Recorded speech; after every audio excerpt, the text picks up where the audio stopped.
It is a Saturday. I'm sorry. What day is it? It is. It's Thursday. It's Thursday, June the 18th, 2026, and welcome to another broadcast, interactive broadcast of WLJA Radio, Common Law Under God.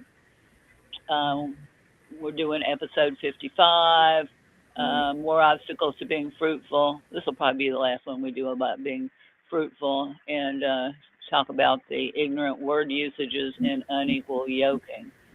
Um, but we also wanted to get into why we're, you know, approaching the problems in our world in the way that we are, and how it's really not arbitrary. If you look at the way others in the past have have looked at the world, um, I see a lot of people expressing very cringy ideas about what we're locked into, including, oh, we're in a battle between good and evil. I, I don't see that, but a lot of people think that's what they see. Anyway, before we go any further, I'm going to do a quick prayer. Um, Heavenly Father, forgive us for not knowing how or whether to stop what seems to be the great falling away. I seem to be one of the very few who is brokenhearted to see all the self destructive behaviors, the idolatry, the hatefulness, the disrespect, the irresponsibility, and the nauseating hypocrisy being displayed towards you, Heavenly Father, and people's callous indifference to your will for us. Um, so we seek earthly justice according to your holy word and not through self serving human traditions, although we see that others certainly are not limited in that way, and they continue to seek they seek justice from those who don't have it to dispense.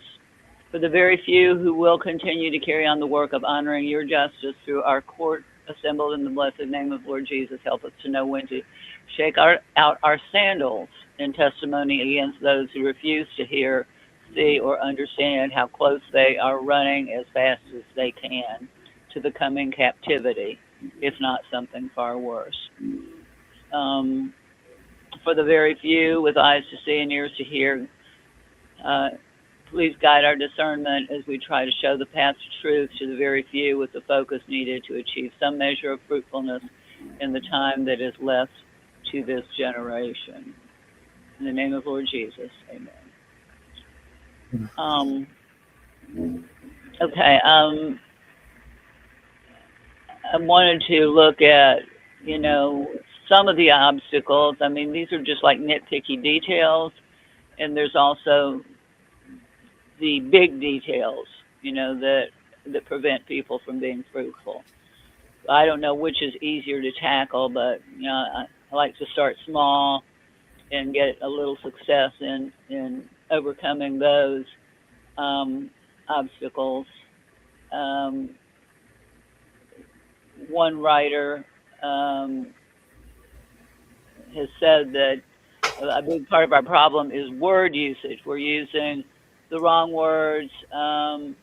We're bastardizing the English language, and that accounts for a lot of the problems that we have um, in vis-a-vis our so-called government. Um, and then that was the uh,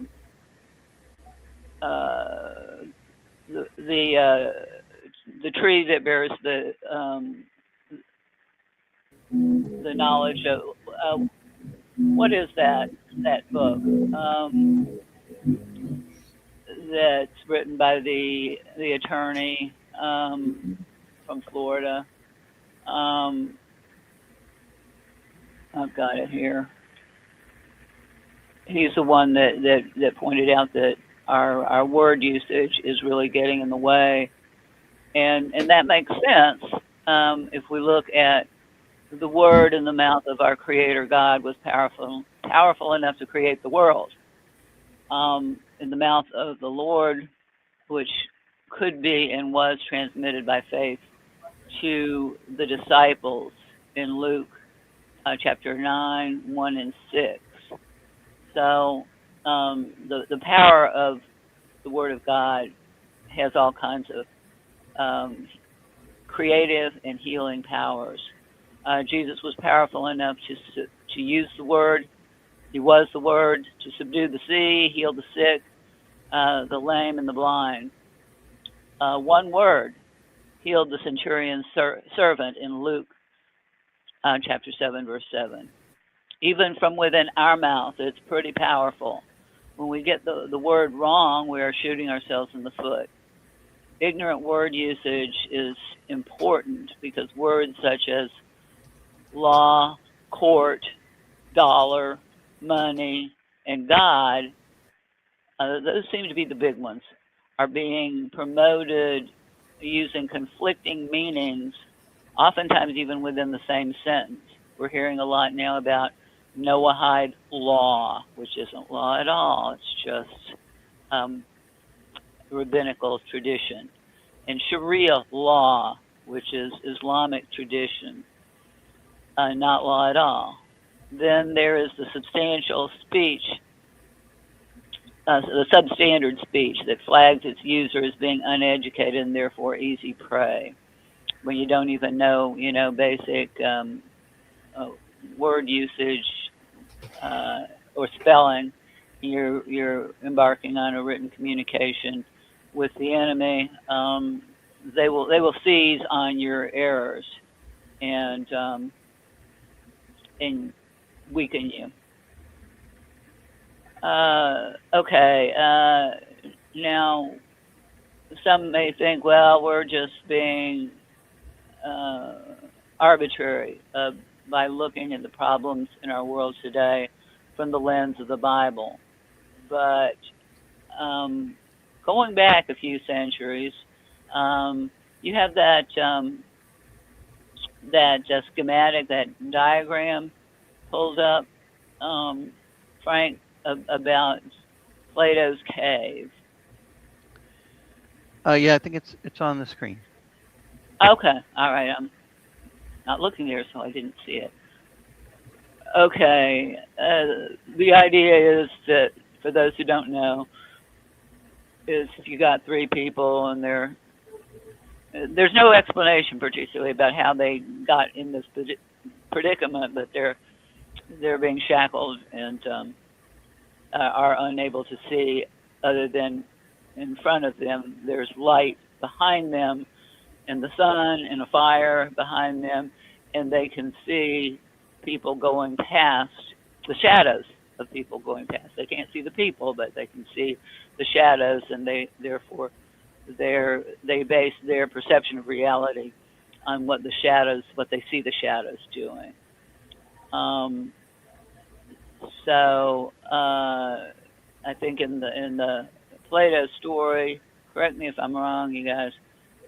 Plato says that meant one of them gets away, and he's able to get out in the sun, and therefore see the reality of the people and the animals and the wagons and everything going past, and not just the shadow. So he goes back excitedly to the other two to tell them that what they're seeing is just part of basically circumstantial evidence of what the reality was, but he is actually seeing the reality, and they don't want to hear it at all. So that's kind of one way that we're blind. I think of the I don't know where it comes from, the platitude that in the kingdom of the blind, the one-eyed man is king. That seems pretty simple-minded to me, because that's not really what happens. In the kingdom of the blind, the one-eyed man would be stoned to death. Wouldn't you say? Yeah, I think I'd agree with that. Depending on who how much he was heard. Well, that line's been used in so many movies. You just made me think of a scene in the movie Minority Report where someone said that in the land of the blind, the one-eyed man is king, and it was actually someone who had no eyes. Uh-huh. They had their eyes surgically removed and sold them. This is supposed to be the year 2050, and I guess people do some strange things for money. So anyway, yeah, I mean, Yeah. use them. That's how I'm. But Good evening. Can everybody hear me? Yeah. Um, yeah, but I mean that's just one way, of having daily reality concealed from your way of perceptions.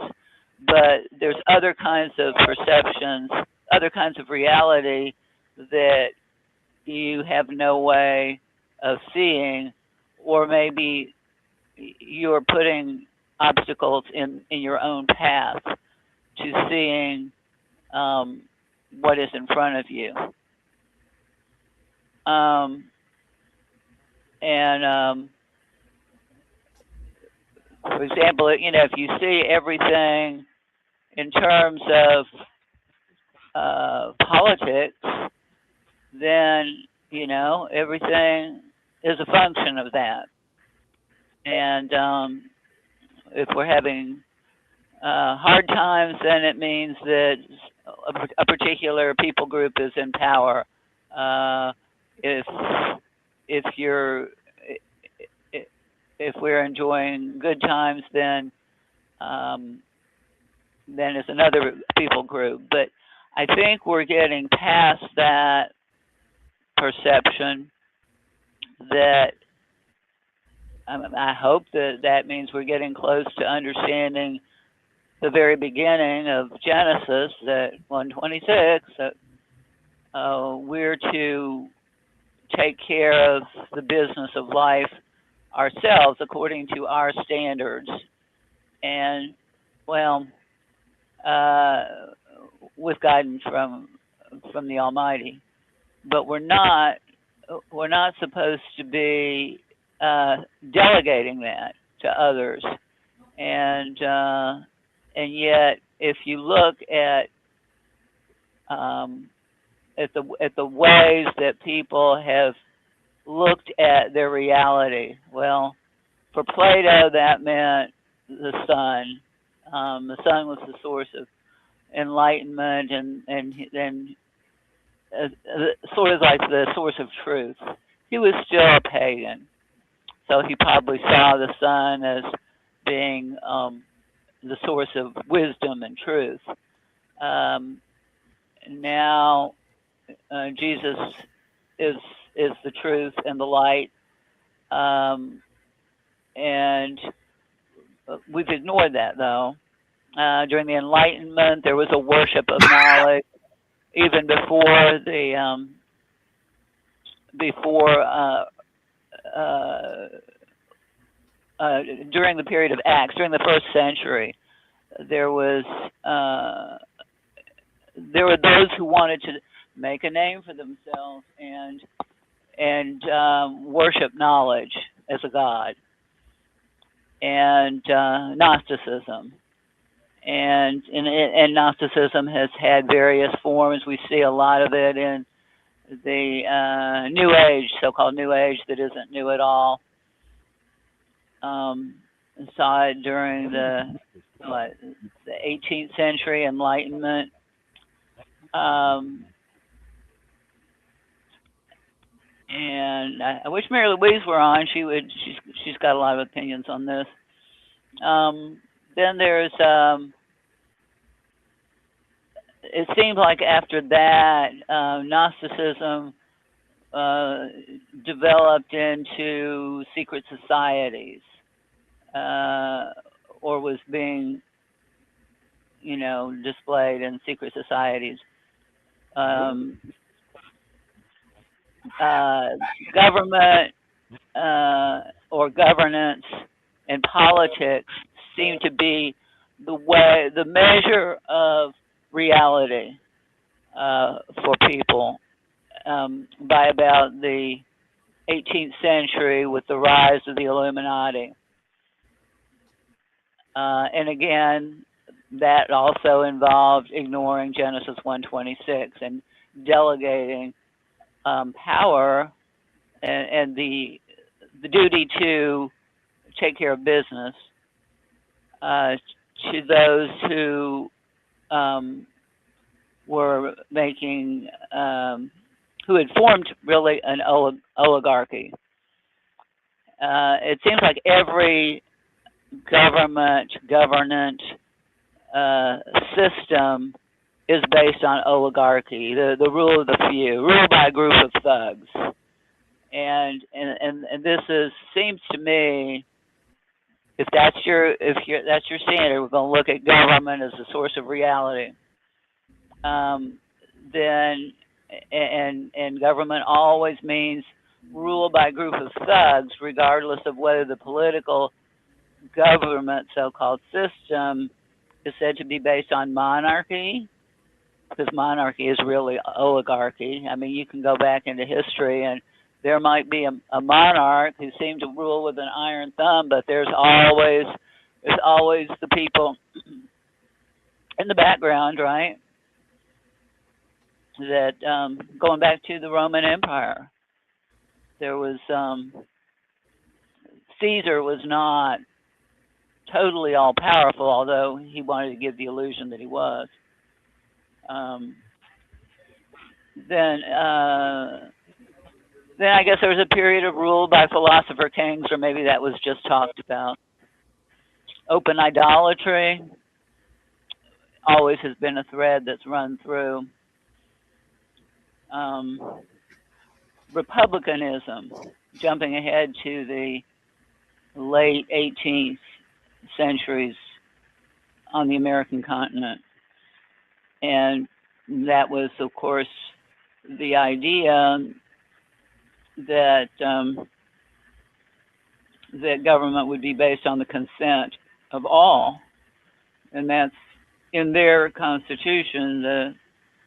The guiding principles. The term democracy nowhere appears in the Constitution, but the term republic does, and that means ruled by the people, all the people. However, as we've learned, in practice, the institution of a republic doesn't mean much of anything because it was not able to stop the mutual mass slaughter of Americans by other Americans during the middle of the 19th century. Jump in, anybody. Okay. Yeah, go ahead. You reminded me, this is kind of winding back our conversation.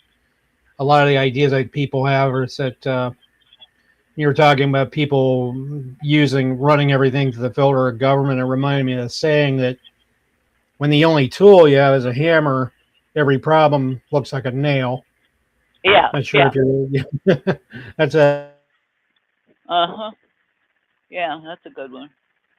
And the problem with government, the very idea of government, just as a whole, is it's always sold as the state is your employee. Hey, it's just like having a property manager.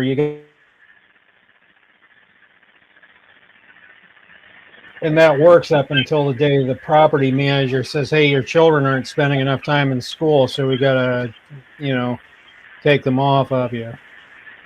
The government always seems to descend into the flex on the peasants model, no matter how it starts out. And I almost wonder if the starting point isn't just a way to sell the idea to people and then slowly through gradualism always put it in the realm of flexing on the peasants. I mean, I wonder if we're ever. I don't think it's possible to create an honest government. Well, because from the very beginning, you're violating Genesis 1:26, which says self-government means You're governing yourself. You're not delegating it to anybody. Right. That is deferring your responsibility to a human being or another group of human beings. Easy, I can articulate that to any. Or you have a responsibility to govern your own life. Right. And when the government, you are deferring that responsibility. you are delegating it. Yeah. At least that's the easier path. I think that's part of the problem of human nature. We always seek the easiest way to do things, which isn't always a bad thing, but it is. And seeking the easiest method sometimes is an indication of intelligence. Henry Ford gave the most complex to it. It was actually one of his strategies for running his factories. Who here is really lazy? The idea of the assembly line? The assembly line. They would always find the method of doing something that required the fewest steps. But anyway, yeah, I guess that's my my contribution to that. I don't know how you can have a government outside of yourself that is moral. It just raises a lot of questions. It's always going to be government. Yeah, it's always going to be. It's always going to be an oligarchy. It's always going to be a group of thugs. It will. Yeah, it will. Even if it doesn't start out that way, it will descend into that. Given an appropriate amount of time, that'll happen. Yeah. It always does. Yes, it does. A friend of mine told me that years ago. The most likely thing to happen is what has already happened, and that's the kind of thing that has already happened many, many, many times. So, and it's no better, under communism, under fascism, under socialism, ruled by secret societies, or even theocracy, also known as ecclesiastical rule by religious elite oligarchies. You still going back to oligarchies. Well, then you have people who are manipulating scripture or whatever to toward their own end. I think if you remember the story, Martin Luther. He's the German that translated the Bible from Latin to German because the ruling class, they were the only ones that knew how to read the Bible. So if I'm the only one that knows how to read the language of a particular book, I can tell you what it's about, and you have no way to verify it. Right. So that gives you absolute control. So, yeah. But you know. You're cutting in and out, I think. Oh yeah. Okay. Can you hear me now? Okay. Yes. Okay. We're talking about word usage. And some of that falls into word manipulation. Right. There you go again. Okay. You're cutting out. We come right after word manipulation. Okay. The thing I absolutely find intolerable is the word criminalize. The state of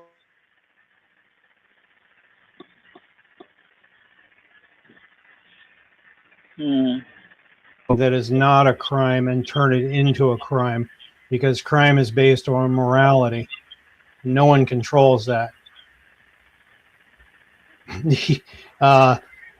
If I can make something a violation of the state's policy, but that's not a crime.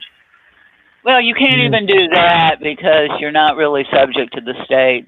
as the man, Hmm. you'd have Right. to agree. You'd have to agree Right. to be You have one to of be their under characters. you have to be under contract based on fully informed consent, which is never the case. Right. It never is. It's always by deception, or you were never given the choice to contract or not contract. It was just slapped on you. Right. So Right. we live in a time of just ruthless manipulation of language and words. And from what I've seen, most people don't seem to have the will to question it. Okay, hey, this is a crime now. I can't do it. Well, no, it's not a crime. It wasn't anymore. It isn't anymore a crime today than it was yesterday. It's just somebody wrote something on a piece of paper and tried to convince you that you are acting contrary to law, but it isn't law. Right.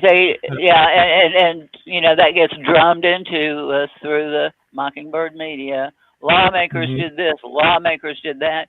They And have there's no no such thing as ability. a lawmaker. You cannot make law. You can't, just like you can't Right. create energy. That Right. is beyond the capacity of man is to create law. Um, Yeah. law is, in fact, the law is something that's written into the individual. I know that doing this or that is wrong, but it doesn't matter what's written by someone outside of me. I know it's It's written on your heart, you know, by your creator. mhm, mhm. Yeah, it's You don't even programming, need the Bible. right? Well, that's funny that we're talking about the Bible or the Constitution. Everyone likes to pay lip service to the Constitution. The Constitution could not exist at all, and I have rights. I don't need people to tell me I have them. I know. I was that's it was encoded into me. I knew that from I still have and trouble with the notion of rights coming from God.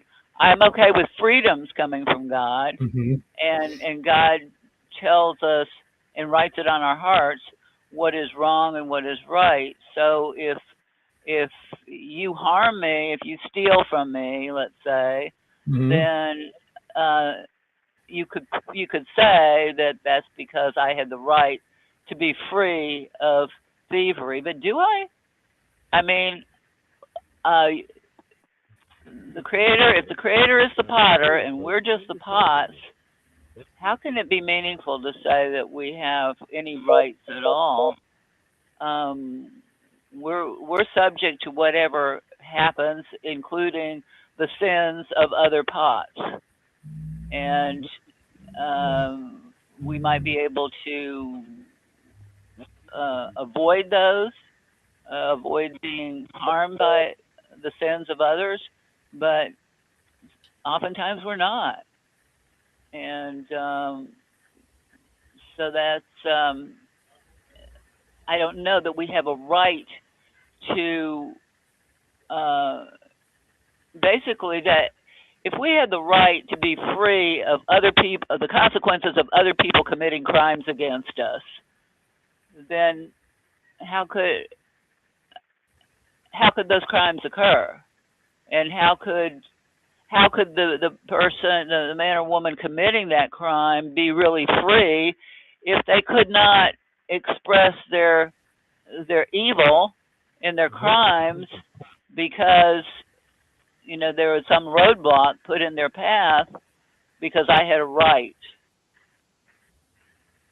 Um, I think I think the Almighty wants us to have complete freedom to do whatever we want, and he wants us to make the best choice, but he doesn't want to make us robots. So we have to make the right choice because we'll run into a brick wall if we don't. So that means other people are going to suffer. We're going to suffer. That's part of sin. So it's tempting to say, oh, well, but the Constitution's better because it gives us rights. I don't know that it does. Well, I mean, a lot of people make the assertion that it guarantees our rights, and I, every time I hear that, I think, no, it doesn't. Not really. I don't think No, it. I don't think it ever had the capacity to do that.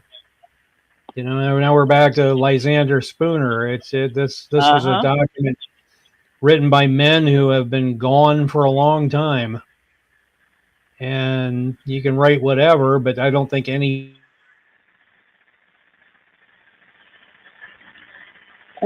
Well, achieved and that. they had an ulterior motive. They wanted the people who were working the land for them on this sweetheart real estate deal that they had going with King George. They wanted them to have stars in their eyes and be willing to fight and die for the land, for their usage of the land. Um, and so, they had to make it something glorious it had to be about freedom and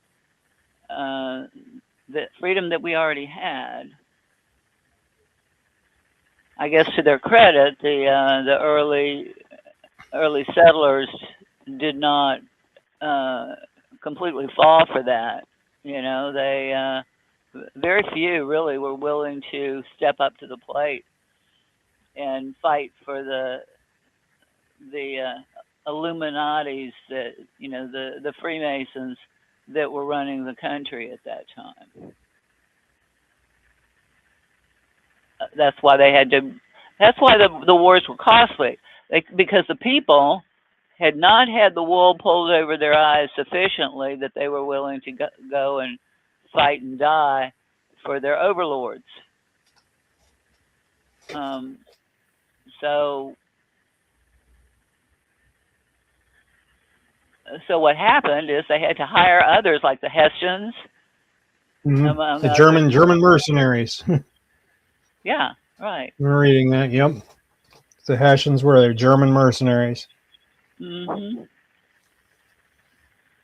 So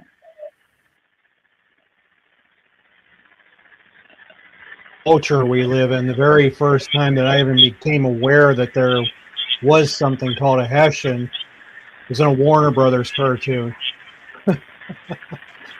It's funny, for some reason the Warner Brothers decided to ingrain that into one of their cartoons, and that caused really? me. Yeah. Oh yeah. There's a cartoon where Yosemite Sam is playing the role of a Hessian. Okay. So, well, I mean, it's funny that our culture has to be delivered to us by some cartoonish form. The first time I heard of the Barber of Seville was a Warner Brothers cartoon. Barber of Seville. As soon as Bug Yeah.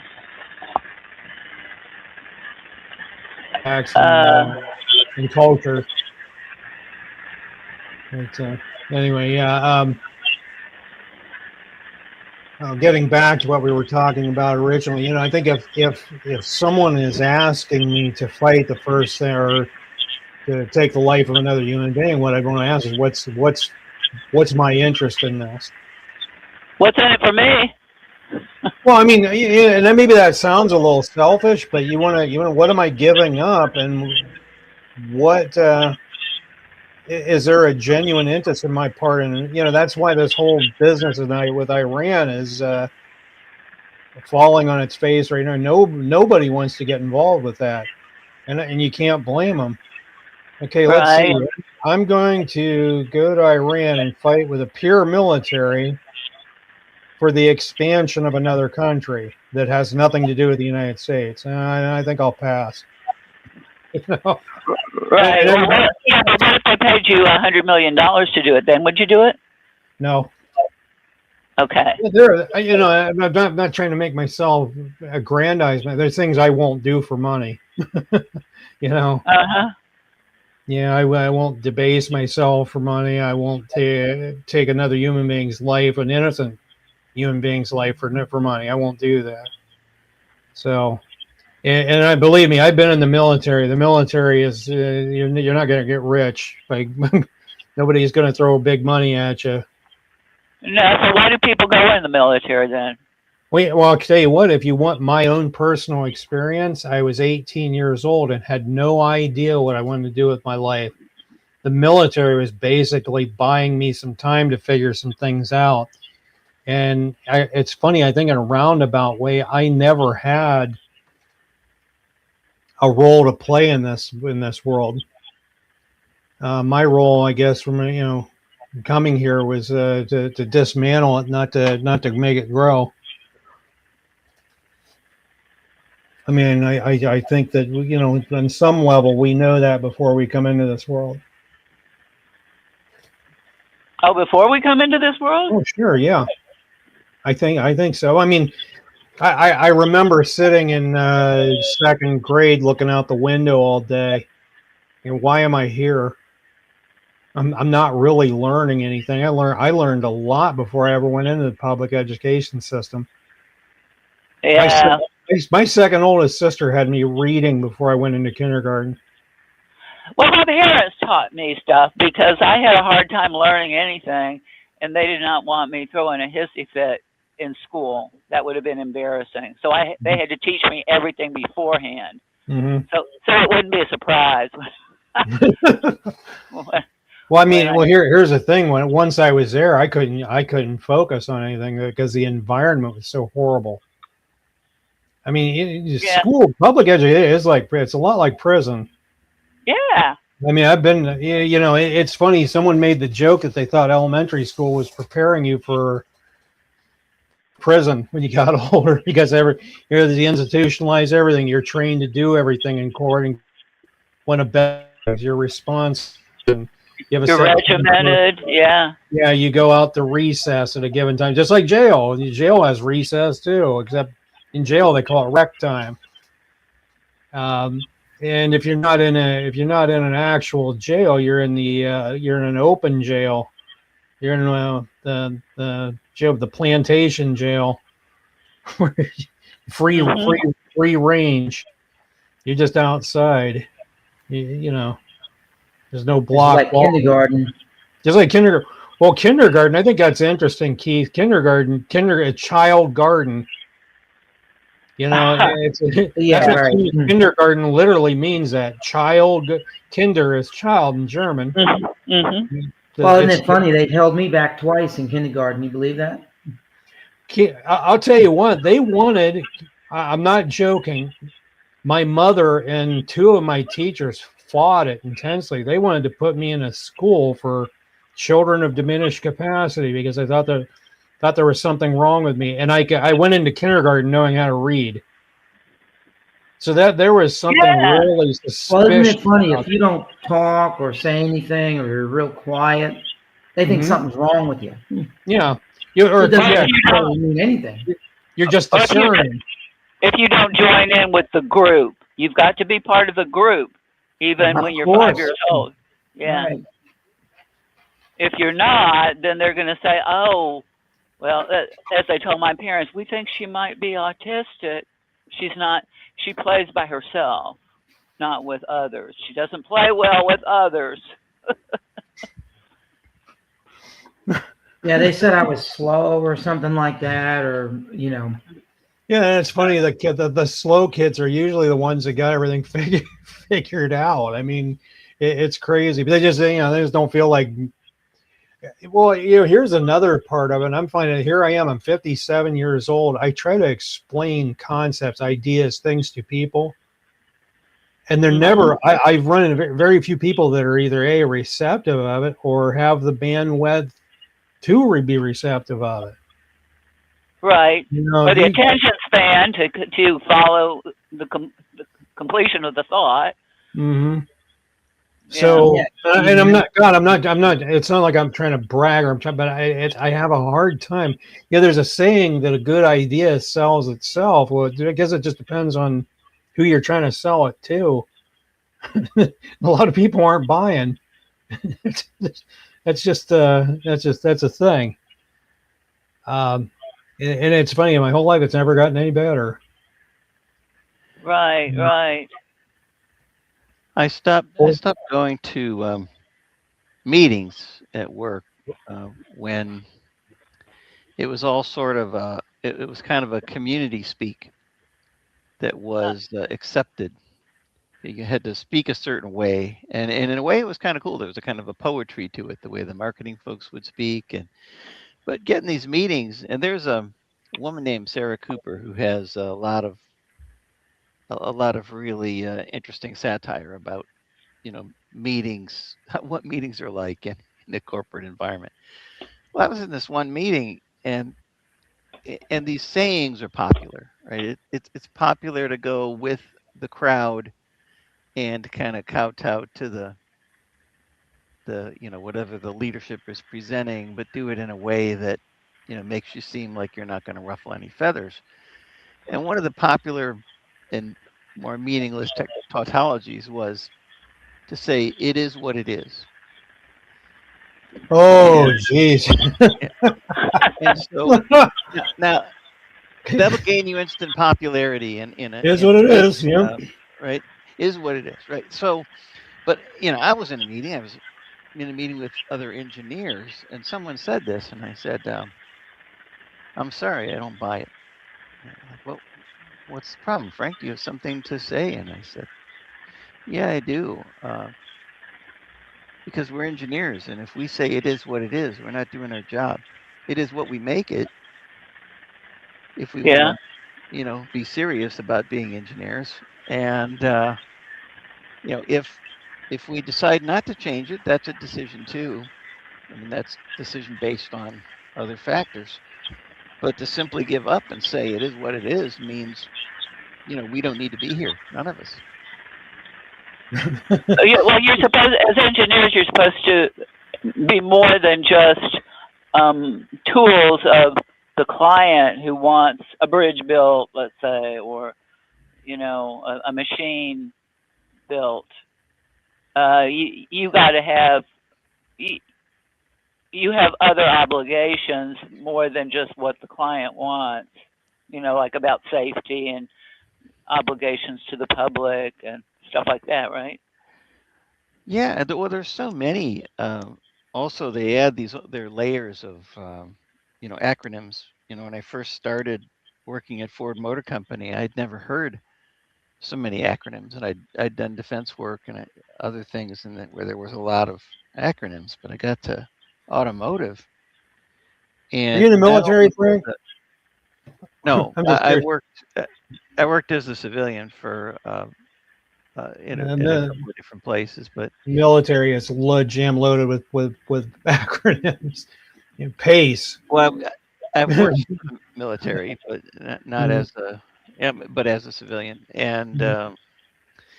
so yeah, you're right. It's jammed full of things, and Familiar with and it? they I'm just change curious. You're words. familiar with PACE? You ever heard of that? The PACE acronym: Primary, Alternate, Contingency, Emergency. That's one I remember from Yeah, in your stages of planning. That's you have a PACE plan. Um, NLT. No later than. well, they What do you have call it? they take the acronyms and then they make words out of them sometimes. So Mm-hmm. Yeah, there was this they become thing the that word. we told what's that one? Oh, swap is another one. So size, weight, and power became its own word, swap.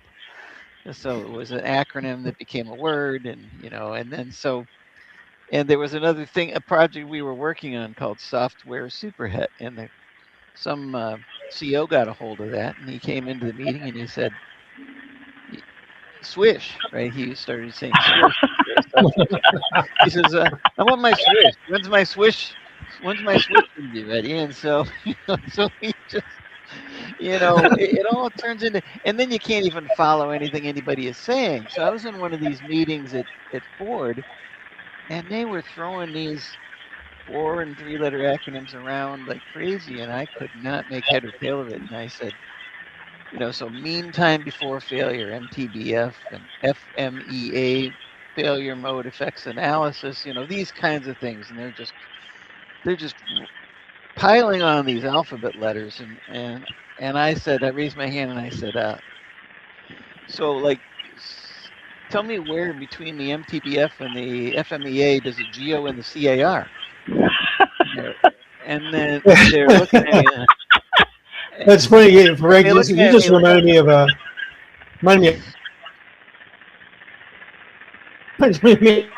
Hey, you get it so I can scrum it. I'm like, what are you talking about? What is scrum? that was a management philosophy for a while. remember the cartoon I actually knew the cartoonist that wrote this little short called Pogo. I remember the pogo. Yeah. So the cartoonist actually lived near us, and but the most famous one Uh huh. was I've met the enemy and they is us. Yeah, that is us. Mhm. Well, what you were saying, Frank, about the the what do you call them, the not palindromes, but um the the special slogan expressions that you're using. It seems to be a way that people in your industry are able to exclude others because you have control over the vocabulary that others don't have. And it's sort of like you're forming a family that excludes others, right? Others can't just Well, join in and it control even what you're excluded doing. it even excludes the people that are that are meant to be excluded sometimes, or meant to be included sometimes. So it's just too hard to follow. Yeah, yeah. Yeah, it seems like you have more loyalty to the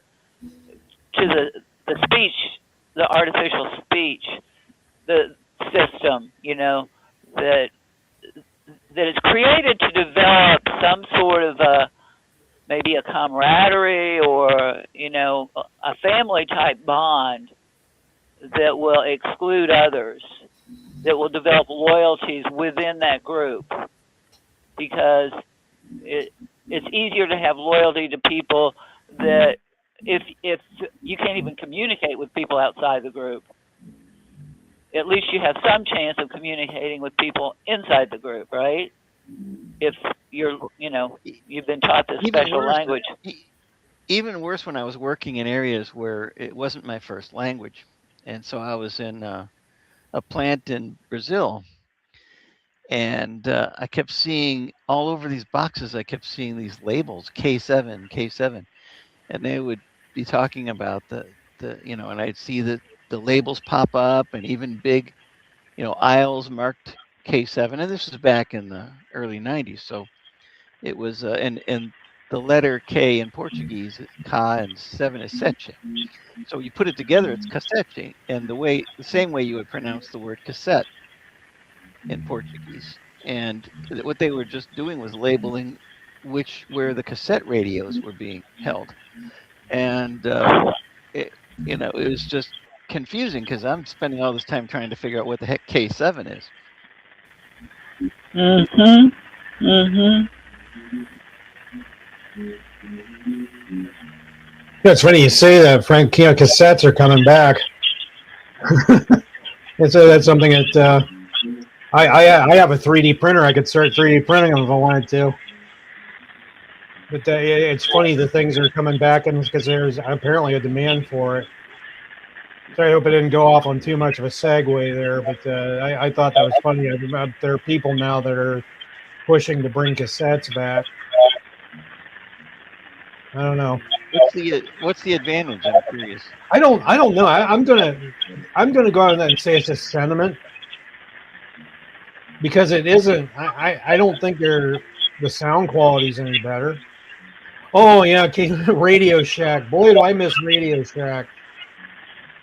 I, uh, The funniest thing that ever happened to me in Radio Shack is the one in the town I was from was going out of business, and they had these big boxes of neodymium magnets, and I decided I was going to buy all the remaining magnets, and I went up to the checkout, and there they are with that little terminal, and the guy asked me to step back because the field off that box of magnets was screwing his computer. It was making the screen fuzzy. Those old rare earth magnets in that quantity were actually messing with the function of electronics. Yeah. Yeah, I'll tell you what. It's funny Keith said that. I actually missed Radio Shack. Somebody brings back Radio Shack, people I bet will flock to it. That was my very first lie detector test. What's that word? I applied for a job at Radio Shack, and they said, "Do you mind, passing a, if you lie detector test?" And I said, "I don't suppose I do. And I did, but it was back to that conformity thing. I just figured I had to because, somebody in a position of power was ordering it, and so I took this lie detector test, and later they told me, well, I didn't get the job, and I asked why, and they said, well, you didn't pass the lie detector test. And I said, what are you talking about? I didn't. And I said, well, yeah, but you didn't take the test seriously. I wouldn't take it seriously, and I would have told him that, if you have enough control over your emotions, you can totally brush off a lie detector test, and people do it all the time. I think if you have the right, it isn't even a matter of having a personality disorder. It's just a matter of how you manage your emotions. If lying doesn't make you nervous, if you have an appropriate level of suspension of disbelief, that lie detector test would absolutely be useless. The most effective liars lie well because of suspension of disbelief. They actually can make themselves believe what they're saying. So a psychopath is going to do well on a lie detector. Oh, absolutely. Yeah. Any of the textbook, personality disorders are going to, because, like I said, to them, there's no consequence for lying, so they don't get nervous when they lie. Right. So, in fact, I think there's actually training. You can be trained to get around the lie detector test. Oh, I'm sure that's true. Yeah. There was, it's funny, years ago, there were actually courses people could take on how to think like a psychopath. And if memory serves, they called it the Delphi method, the psychopathology of success. You need to shake off those moral shit. Right. Well, because after all, you're wanting to go to work for a psychopathic organization called the corporation. Mm-hmm. So they're trying to get people that are willing to think like psychopaths and split up, the morality of the decisions they're part of, shake off the moral consequences. There was a book years ago called Snakes in Suits. And for the life of me, I can't remember the name of the psychologist who wrote the book. It was actually really worth reading. And it talked about how the psycho. The books by Robert Hale. Okay. I couldn't remember the name of it. I guess I could Google it. But I bought that book years ago, and it was very, very worth reading. Yeah, Catherine, you and I talked about the predecessor to that book, which is Without Conscience. Oh yeah, Robert Hare. Yeah, he's a Canadian psychologist. Robert Hare. Okay. Yep. The psychopathy checklist, but he says it's been misused to overdiagnose people that aren't, and underdiagnose people. Well, I remember reading in his book, he gave the caveat of saying just because someone has these behavioral traits doesn't necessarily mean they're psychopathic. There are people of personality flaws. It doesn't. I would don't automatically assume someone is or label them as that, because once that label sticks to someone, it's kind of hard to shake off. Well, Okay, this is I interesting. think generally, society is people generally are being guided into psychopathic ways of thinking, or I don't know. I don't know what's going on with people. It's just people are unable to or unwilling to um, keep their promises. They're unwilling to tell the truth. They're they have half the attention span they used to have, so they can't really focus on anything. I don't know. Um, I I think that's getting us ready for another layer of government, which is the technocracy. Well, we've been in the technocracy. Um, they'd rather take the human element out of it completely, but I saw. they don't seem to have the bugs worked out yet to completely do that. No, And I saw my manager reading this book. I pulled it up on the screen. 48 Laws of Power. I see that. Yeah, the 48 Oh, laws of okay. power. Yeah. That's basically what it says. And so I was like, I started thinking. I researched the book a little bit after I saw it on his desk, and I realized, yeah, this isn't the kind of guy I want to be working for. So Right. Right. Well, I got to tell you, Frank, I figured that out on a lot of jobs I had. Uh, you didn't have to see the reading list.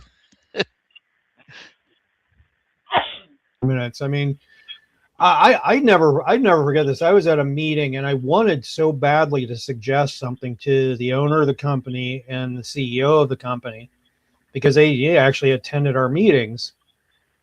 And I'm sitting there, how do I tell these people what I want to tell them without suggesting to them they don't know what they're doing? Hmm. Well, maybe Because there's just no way around it. there was, and Or yeah, if they so don't, then. because the one problem that was happening within the company, I mean, I have this, if there's an ability I can see a failing of a system or something that should be part of a system but isn't, or something that would make the system go smoother. Or I'll give you an example. I worked on a printing press that printed things on bags. We either used water or alcohol based ink. And before the machine started, I had gallon buckets. And I remember thinking, these people, I wonder if they've heard of indoor plumbing. Like we could run the pipes right to the machine. And in fact, we could create manifolds that connect directly to the rollers in the press and flush them out without us having to do it manually. And we wouldn't have to cross the paths of the tow motors and risk injury or, you know, and I'm trying to like bring this up at a meeting. Hey, you know what? We could run these water lines right to the machine. In fact, there's stuff called PEX. It's really cheap, and I was like, these guys run a corporation and they don't know this stuff. And here we are, we're the lowest members of the company trying to, this system is failing because you haven't thought of the simplest things. And I'll tell you what, having left that company a long time ago, I'm actually wondering if it wasn't just some money laundering Well, system. anytime you're working for a corporation, there's other factors going on other than producing a good product or service for people. With full disclosure of what what the product or service is, and but that's the nature of corporatism, and it's just downright bizarre. What I'm saying now is, before we get off this broadcast, I want to point out I'm looking for, our court is looking for people that are willing to um, work for themselves. Like people used to do. People didn't used to have to create artificial entities and work for other artificial entities. Right. It didn't have to be so, Yeah, they were fast. private relationships based on Yeah, private contract. right, Hey, right. yeah, there's a world outside of corporate or public or whatever. Yeah, you can, and it's funny if I enter into a contract with Catherine, no one has to know about it but us. Doesn't have to be recorded, and Right, except by right, us. No one else even has to be involved in that. Yeah, well, right, yeah, right. Catherine, I think that way all the time. It's wondering how the state or some entity outside has to be involved in it. It does not have to be involved. It Or only right, has to right, in our imaginations, and right. if we let our fears go crazy because we think we have to pretend to be this artificial entity to deal with another artificial entity. And why we would want to do that is anybody's guess. But we've been told, it's been hammered into our heads over and over and over and over and over. You can't do business like your grandparents did, where you you work. Actually, I could do about anything like my grandparents did. Right, right. I find a lot of old world thoughts and concepts fascinating. Especially in regard to old world. I guess this be up Frank's old world engineering. Seems like there was a lot of things that I don't know. Creativity is not stifled then. Yeah. Well, creativity is beaten out of people now. Yeah. I know a YouTuber, interact with a YouTuber. That's her whole channel is helping people develop creativity. And I step back from that in a minute. I ask myself, why does their creativity need to be developed? How did creativity leave the human consciousness? What happened? Creativity seems like that's something that should, be internal, not something that should need to be developed. I don't know. That's her whole channel is I'm going to help you develop your creativity, and here are the concepts. And her channel's, it's funny. She doesn't get a lot of traffic, but her ideas are pretty good. Now, who is this? Her name's Manda McKay. I'll tell you what. Sometime I'll send you a link to one of her videos. She's one of these. She doesn't articulate her thoughts particularly well, and like I said, she doesn't have a really big audience. But I think that'll change when she's going to be just has to get her stuff together a little bit better, and her channel will grow. Let me guess. She works for some corporation, though. No, that is not her. It's actually Manda, not Amanda. It's Manda, just without an A. Let me look. In fact, the name of her channel is Imaginista, Manda McKay. In fact, if you would type in the word Imaginista, that'll probably get you to her, because I don't know if anybody else on YouTube uses that moniker. Found it. Yeah. Like I said, she says some interesting things, but I tell you the problem that she has the same problem I do. I get into videos where I explain things, and people don't have the attention span. No. That's not my fault, Attention span left. Yeah, that's exactly right, Keith. It's funny. It's not anything I'm doing wrong. Yeah, she's interesting. She's got some interesting perspectives. And everyone. No, she's not.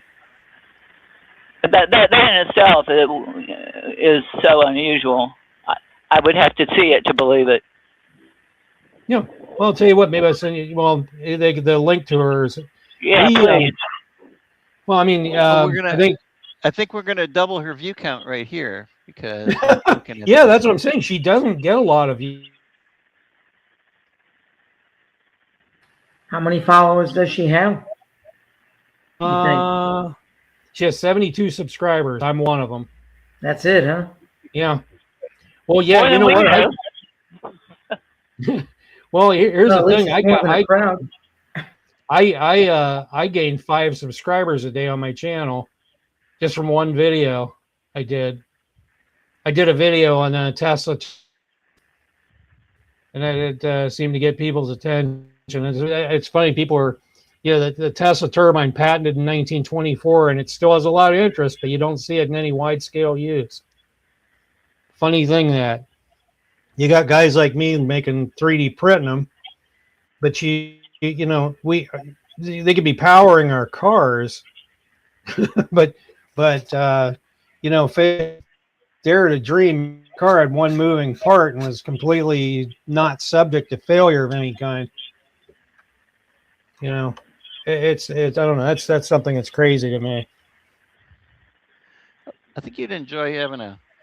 There's a group here meets for the first Sunday every month for tea, and there's one fella in there. Part of actually he founded the group. But he builds things. He is one of his latest projects is he's been actually working on for a while with his son. Is he built an engine. It's like an internal combustion engine, but it's more efficient. He bought the parts at Harbor Freight and put it together and made the measurements, the dynamometer readings and everything else. So, fuel in, power out, to measure the efficiency. And it's significantly more efficient than a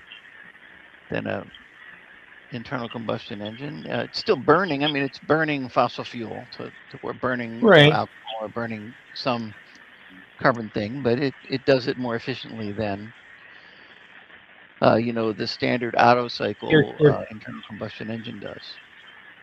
There's a good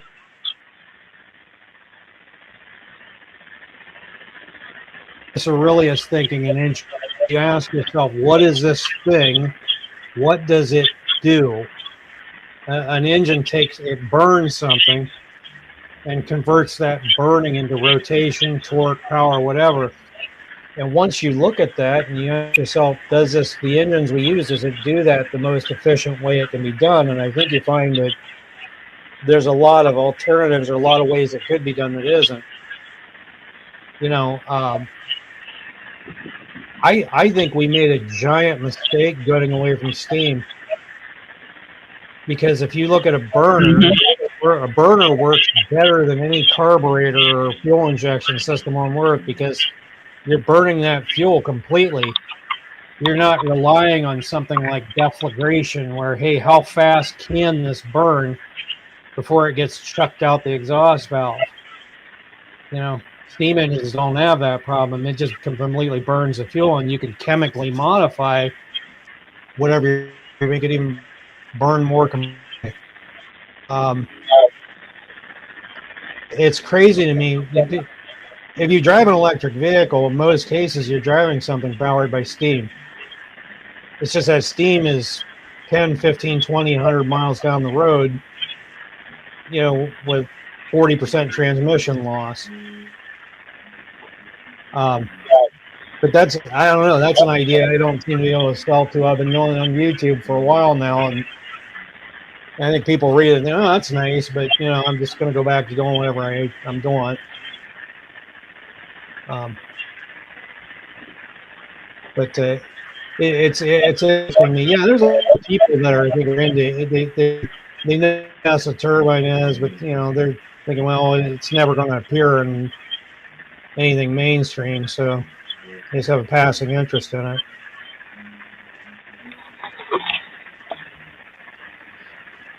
Well, I thought, and you and I have touched on this topic before of different kind of engines. It depends on what you're dealing with in terms of power.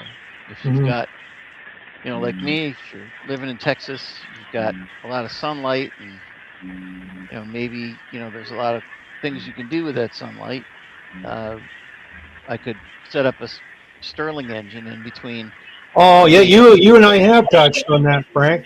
We're both big fans of the Stirling engine. I love Stirling engines. Well, I mean, it depends on the application, right? If it depends on if I don't need to burn anything, if I just want a closed system, and I've got sunlight, it's not as efficient as Otto cycle engine, but darn it, it makes sense because I've got the sunlight and I've got the colder ground, and I can make energy between the two, Right. I don't know if or you not know this or not, energy, Frank. convert energy. The inventor of the Stirling engine intended for it to be ran on solar. His idea was to take the piston end of it and put it in a parabolic dish and focus the sunlight into it. Robert Stirling intended for that to be powered by sunlight. That's it. Well, I If made a you smaller version of yeah. what you're describing. So because I could go buy the and as opposed to using a reflector, I built a lens, and now I want to build a bigger one. So I built a Mm-hmm. 3-foot lens, and a 3-foot lens can gather a lot of heat, Oh yeah. especially here. Are you talking But about a Fresnel lens? no, of just a regular lens, and it's easy to make, and I'll tell you how. As Okay. I just went to Home Depot and I bought a couple of sheets of Lexan, Mm-hmm. and if I can get 8-foot square pieces of Lexan, I can make a really big lens. And I found a place where I can buy these pieces of Lexan now, and they're not that expensive. And what you do is you just glue around the edges and you pump baby oil into the Lexan. And what it does is, since it's secured around the edges, that's the edge of your lens. It's the thinner part of your lens, and the baby oil fills the center, making it larger. And Mm-hmm. baby oil and Lexan have the exact same index of refraction. So if you don't get any bubbles in it, you've made yourself a giant lens pretty cheap. Oh, And okay. it's not very lossy. And you can mount it on something, and you can focus it on your heating element to the Stirling engine, and make that thing really go. Here's something crazy too. A lot of the Stirling engine, one of the applications of it, I don't think a lot of people think of, is it is excellent for cooling something. There's a guy in England. He has a YouTube channel. He has some kind of electronics, but it generates a lot of heat. So he took one of the Stirling engines that's intended to run off of a coffee cup or teacup full of hot water, and he just put it on top of that box, and it absorbs the heat, converts it into mechanical energy. So he's basically taking the heat, the heat is actually working to carry the heat away from the electronics, which Yep. I think is it's interesting. The thing that I'm trying to get rid of is the thing that powers the device that's doing it. Sure. Yeah.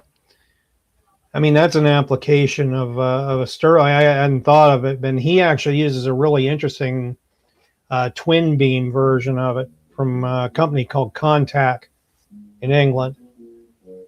They're very well built, and like I said, this thing his electronics run a lot cooler without any investment, outside investment of energy. Like I said, the heat itself is removing the heat. The version I saw had a radiation panel. Was a house that was built in the ground, so it was using the ground temperature as the sink, Mm-hmm. which is buried line was around 59 degrees ambient always, Mm-hmm. and the radiant panel was hotter. And what it did was it cooled a refrigerator. Mm-hmm. In this case, there was no moving parts, because I think, like the model you're talking about, it was just a big long column of expanding and compressing gas, Mm-hmm. and that Yes, was that's using this Stirling principle to cool a small room that was kind of like a little walk-in cooler. It was always 40 degrees in there. right. Well, Frank, you know about the icy balls, right? You remember that from Crosley? I think it was in the early 1900s. In fact, I think 1903 New York Stock Exchange used that for their cooling. It's basically an ammonia cooler.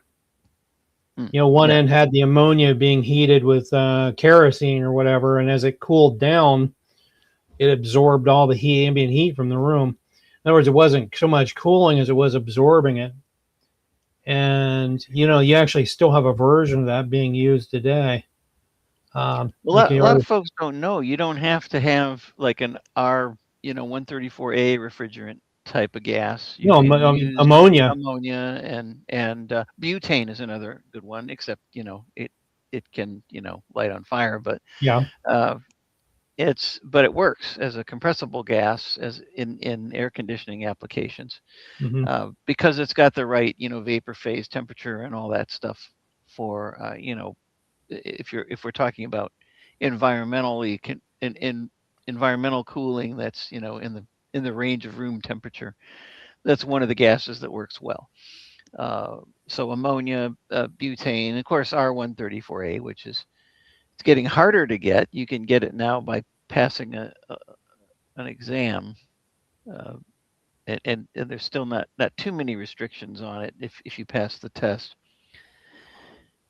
Oh. One of the things that they overlook telling you because they may want you to think that you have to go through an apprenticeship and get HVAC certification and all that stuff, but no, you only have to pass the test. There's a lot of interesting properties of ammonia. I just learned here now, I don't know, a couple years ago, car engines are run on ammonia. This here's a crazy part of that. There was a guy up in Canada who was he was wanting to set up a fuel stations for cars where you go fill your car up with ammonia, and he said we can do this because the tanks that get once a year can do that, and all we'd need is a signature from the Canadian government, and they never got it. Said we don't even need any money or help from it. We're already ready to set up and ready to go. It's a little trickier. The fuel delivery is a little trickier than gasoline, but I think some of the earliest auto cycle engines are running on ammonia. Um, it's funny, interesting chemical properties to it. A lot of usefulness that I think isn't exploited. But I actually knew about the ammonia refrigeration from a movie with Harrison Ford called Mosquito Coast. That was the actor Harrison Ford played this guy. He wanted to get away from the United States, and he set up camp on an island somewhere and used this great big refrigeration system to uh, help grow vegetables and air condition everything in this country somewhere out in South America. But yeah, anyway, it's interesting. It's a lot of technology based on really simple principles. There's always some story attached to it why they don't use it anymore that doesn't quite seem believable. Like kind of like the Hindenburg, and dirigibles. That was one of the most efficient ways to fly that there was.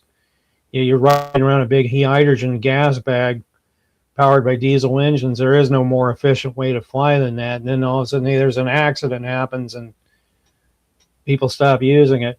Oh, and by the way, I think there was an accident with the ammonia refrigeration too. That was part of what knocked it out of mainstream use.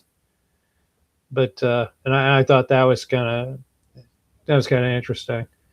It always seems like there's some trigger event that knocks its technologies out of the loop. Well, if I recall, the drawback with ammonia is so if you burn ammonia, if you oxidize it, that you're creating nitrous oxide Mm-hmm. and some other thing, well, and water, uh, but the other side effect is that the nitrous oxide then reacts and with the containment and other things, and you get a certain amount of nitric acid from that process. So Mm. your equipment has to be robust enough to take those corrosive chemicals and not get damaged. Oh, sure. And I got to tell you, I guess to some degree, I could say in 1903, they may not have had the metallurgy and whatnot that we do now. Um, but it's funny in a sense that there's the Amish still use that. I know the Amish have propane refrigerators. They're Oh just yeah, converting propane is heat another into. one of those. Propane and butane can both be used as compressible gases for refrigeration. Mhm. Well, Yeah, here what absolutely. I'm saying they use propane to provide the heat for an ammonia or some. I don't know. I I don't know if got it's you. ammonia.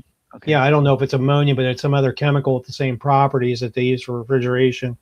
The funny thing about the Amish, everyone thinks that they're against technology, and I don't think it's that they're against technology. I think they're against our system.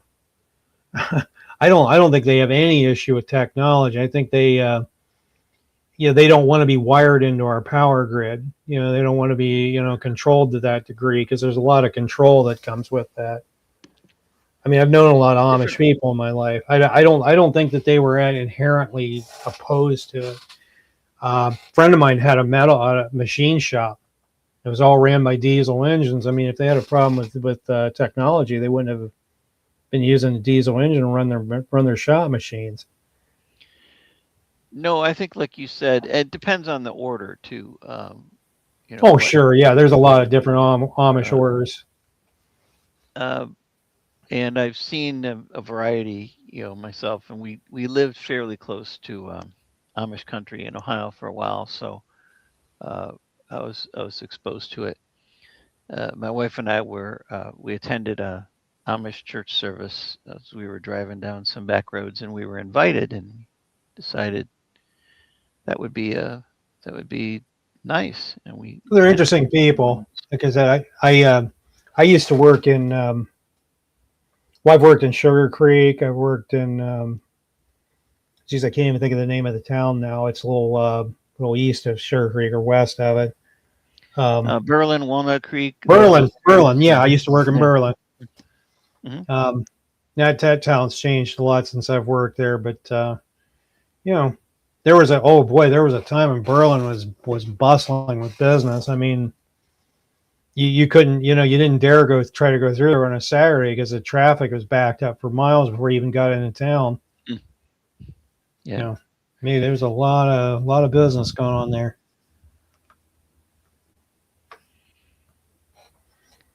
yeah, big lumberyard there. I'm taking a stab. It was probably called Miller's Lumber or something like that. So, Well, it's funny. I used to work for John Yoder. yeah, I wonder. There's probably a lot of John Yoders in that neighborhood. There's a lot of that's right. Yoders and Millers, and uh, yeah, it was a neat place to work. All kinds of. Oh, I'll tell you another place to go. Kidron. I'm trying to think of the name of the store. There's a store there in Kidron where you can buy all the old world tools. In fact, I was talking to Catherine about this on the phone a couple nights ago. You can buy brush axes and corn knives and all the old world tools the Amish use. Um, and the name of the store is Layman's Hardware. You can, just about anything you can think of. It's a really big store. Still there? Yeah, I'm still here, Keith. And I'm where's still, that located again? I'm still It's here. in, Keith, if you want to go, it's in Kidron. And I'm going to tell you, it's a little off of the beaten trail. You gotta drive a little bit to get there. But I'll tell you what, if you go there and visit, it's a What part of really neat Ohio is it store. located? The name of the town is Kidron, Kidron. And what part of Ohio is it? It says I think Tuscarawas County. Let me make sure of that. I'm telling you what, I'm going to look it up. Oh, I see you got it on the Yeah. screen. I put it on the screen. Did I get it right, Ron? Is that the right spot? Yep, that's it. Sure looks like it. Layman's. They're in Kidron. Oh yeah, if Yep. you ever go in there, they've got grain mills, and if you ever thinking they have wood burning stoves and just about anything, because Amish live mostly off the grid. So, I mean, they got all kinds of appliances and tools and stuff for canning, and A really neat store. Oh, there's another thing. I just saw they have really good leather stuff. They get these old Bavarian style tools. Like I remember they had Bavarian style axes. You could go there and get an adze or some of the old woodworking tools that they used to use to build houses. It's funny. I've been in barns here in Ohio that the beams used to construct it still look like tree limbs because they just took an adze and just kind of shaved away a little bit of the curvature.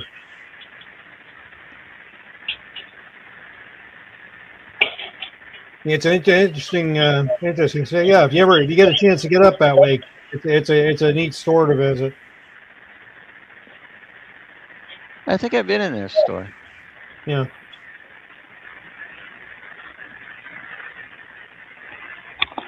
Well, obviously, we're getting into a lot of technical stuff. Technology for what purpose, though? For our convenience, for our comfort. Um, it Well, just bothers me to if we're going to use technology, let's use it for more pressing needs than our own comfort. You know, we've got some massive problems. This reminds me of my grandmother's cellar. Where she'd always send me down there to bring up a jar of peppers or something, and Uh-huh. I had always that kind really of grandmother. I go down to the I was basement, you always bring really me a can or impressed. something. Yeah. There was always, I mean, there was a family of what was it? Her family was family of six, well, 6 kids, so the family of 8. There was enough food down there to feed the whole family for at least a couple of months, if something should happen. And a lot of this stuff would last years.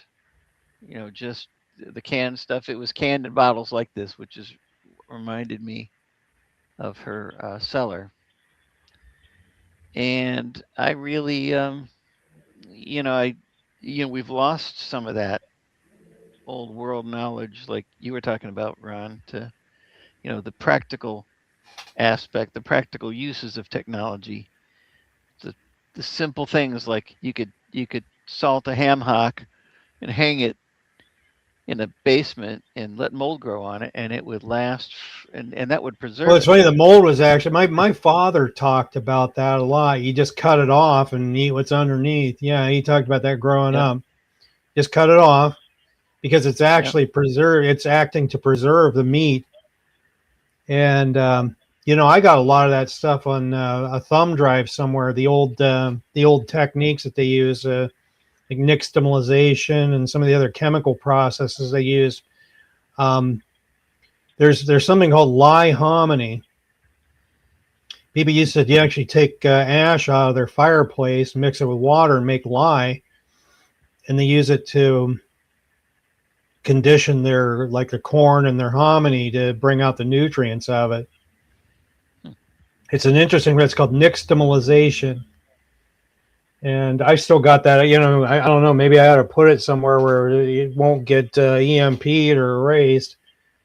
But I try to. I've also got some old books on that too. I've got books on um, engineering and electrical and wiring and electric motors. That you actually want to have some physical books under your thumb, or under your hands, because I don't know. We might need it,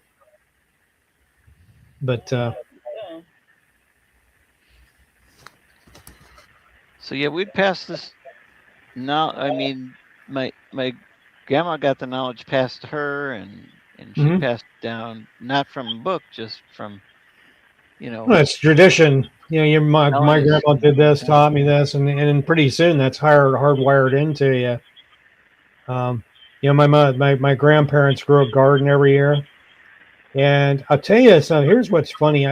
My father was 6 years old before their house had electricity,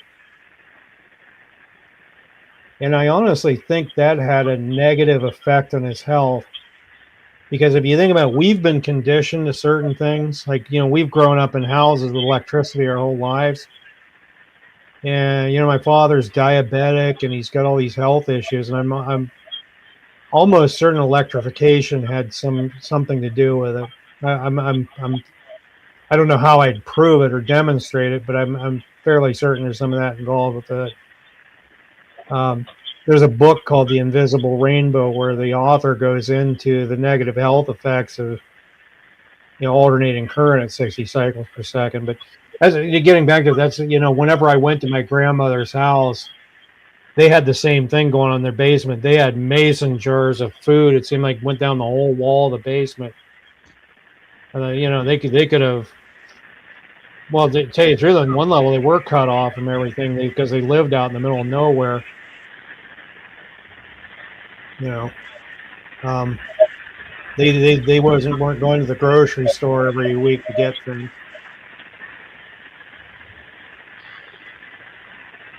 There is something we've lost, and we need. Well, I'll tell you what. You think about the economic consequences of us being, dependent. Which I'll tell you something interesting. I hadn't told this about this, Frank. We haven't talked in a while. I got a 3D printer, and I stopped buying a lot of things. And I'll give you an example. My brother-in-law bought a steel frame to bolt onto the car to put a trailer hitch on, and the steel frame, all the steel tubing was open-ended. And my brother-in-law said, "Hey, why don't you just 3D print some end caps for that?" So rather than get on the internet and order them off Amazon, I just got on a CAD program, drew them, and an hour later I pulled them out of the 3D printer. So in a sense, it's funny. It's almost like, it's technology, but it's the same kind of thing. I'm not as dependent on something outside to do things now. I mean, if something's composed of plastic, I can pretty much make it, draw it up and make it.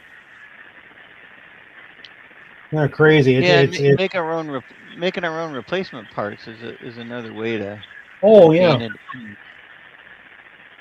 No, I'm looking into that too. I mean, there was someone on YouTube here a couple weeks ago. They had this old BMW that had a plate that fit around some instruments. They got online, and here it was $50 for this chunk of plastic to go around the instruments. And he got to looking at what it would take to 3D print it, and it actually took like 45 cents to make it off of a 3D printer. I mean, I run into that a lot. Stuff that would cost $10 or $15 buying off Amazon, I'm making the stuff for like 75 cents. So it's funny. Even if you didn't sell anything off the 3D printer could actually pay for itself with the money you're not spending. It's if you have some kind of aptitude, a little bit of aptitude with CAD, and you can design things on a CAD program, you can pretty much make whatever.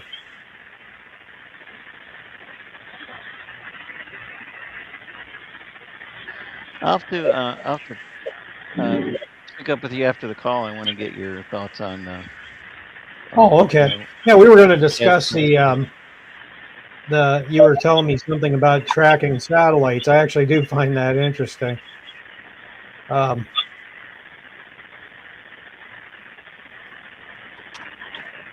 think it. Now, are you talking about knowing that you personally know the locations of satellites above us, or? Yeah. Okay. Just the GPS ones, and some of the others.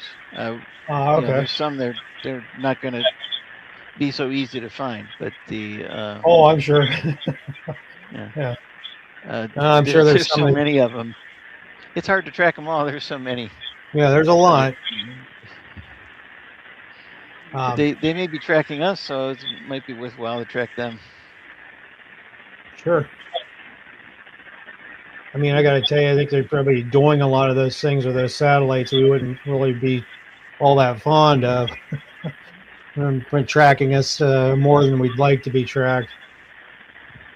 I'll tell you a story offline. Remind me to tell you. Okay. All right. Yeah. Sure. Yeah.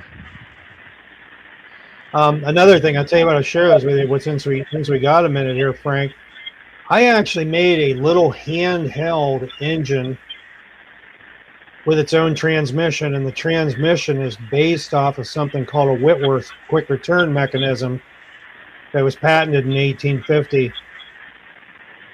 And I can literally hold the thing in my hand and go up and down in the ratios and demonstrate it. I have this theory that if people actually understood it, they could have been infinitely variable and continually variable transmissions by 1860. But I got to tell you, given the culture of the time, they probably wouldn't have even been aware or known how to use it if they did have it. I mean, I think Henry Ford could have put infinitely variable in his first car because of a lot of, there's actually I'll have to try to remember the name. It's 400 and something mechanical actions. I can't remember the exact title of it, but it's amazing to me that by 1850, 1900, all the mechanical devices that existed, they could literally perform any mechanical function that you could think of. I had an adding machine that was all mechanical. Oh yeah, I've seen those. Yeah, totally. I tried to take it apart and put it back together. It didn't add after that. I think I did that with an old typewriter when I was a child. I got it apart. I just couldn't get it back together. Figured out the disassembly, but the assembly. I don't know if you knew this or not, Frank. You know whenever a submarine, a Navy submarine, gets a firing solution for a torpedo, that's all analog mechanical computing doing that. It's not electronic. In fact, there's a lot of analog mechanical. What is it? It mounts to an analog computer. Look at the wall shut mechanism that they use on all the old locomotives. That's an analog valve system. It's adjusting the amount of a valve entirely mechanically. And there's no electronics in it at all. Well, some of those mechanical systems, there's no rival for the simplicity of it. Sure. Like the old speed regulators for the turbines and the steam engines, the rotating regulators. Oh, I'm no exact. It's funny. You've heard the term balls to the wall. Well, that's what that meant. Those regulators would spread out until they were vertical, and that's what that saying came from. Is the balls on the end of that mechanism were horizontal. That was the balls to the wall. Yeah, that's where that saying came from. It's an old steam regulator, rotary steam regulator. Yeah, a lot of that stuff. I don't think it's foolproof. It is not as subject to failure as an electronic counterpart would be. And I got to tell you, I find all those things enthralling. The mechanical things like that. I think that's something we've lost. Well, I don't know. Maybe we haven't lost it. We just got to look for it a little more. Got to put it back under our fingertips and use it. Well, that was back to the topic of creativity. Oh, okay. This is one of the areas where we've lost a lot of our creativity. I think is in the mechanical engineering. There was a lot of innovation in the field of mechanical engineering, and for that reason, we didn't have computer programming and all those things to fall back on.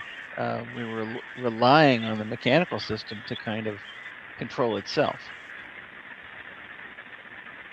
Well, I'll tell you something. On the flip side of that, even the stuff that's kind of delving into the electronics and the polymer technology, we're not using it. That's the thing I think is crazy. You can find 3D printers like mine, but they print the more advanced polymer chemistry. Like I could literally make a car engine out of polymer. There are polymers that you could use to make a car engine with a 3D printer. But who's doing it? I mean, none of the major car makers are doing it, and they could probably do it less expensively than what they're doing now.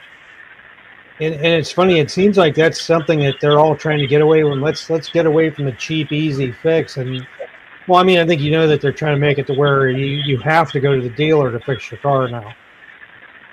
They're, Right. they're trying to make it impossible. You know, there's actually something called right to repair now, which I never dreamed that we'd get to that. You actually have a slavery right to fix something yourself. But Well, it's the same way with property. You know, you got to get somebody with a work permit and a contractor's permit to nail in a nail to hang a picture on the wall of your house. You know, technically, they seem to think that they can demand that of you. well, you know, it's funny. There's the automatic assumption that we don't know what we're doing. Well, Well, I that don't know you no background matter. sound. And Catherine, that's when you pointed out to me something a while back is, the court system. When folks hire an attorney, kind of admitting that they're incompetent. Yeah, I've made that point a lot. Yeah, Keith, I heard that too. I don't know where it's from though. I missed. What did you say, Keith? Keith, there's saying there's some background. There's like music or something in the background, and I kind of picked up on a little bit too. I'm not sure what it is though. Hmm. But yeah, I mean that's funny. You hire an attorney, that's an admission. Hey, I'm incompetent. I just made myself a ward because I don't know what I'm doing. Well, And it's just so much worse than that. You're also admitting that they actually are entitled to decide matters of justice when they're not. You know, they're just there to churn out corporate profits, fund child sex trafficking, and all the other stuff that they're involved in. And we think we're going to get justice from these gangsters and murderers. I mean, that's what they are. We just have to deal with it and call it by its right name if we're going to expect to have any kind of a solution. Is that you, Catherine? Seeing the Jason Kragler story? I'm sorry, what is that me on what?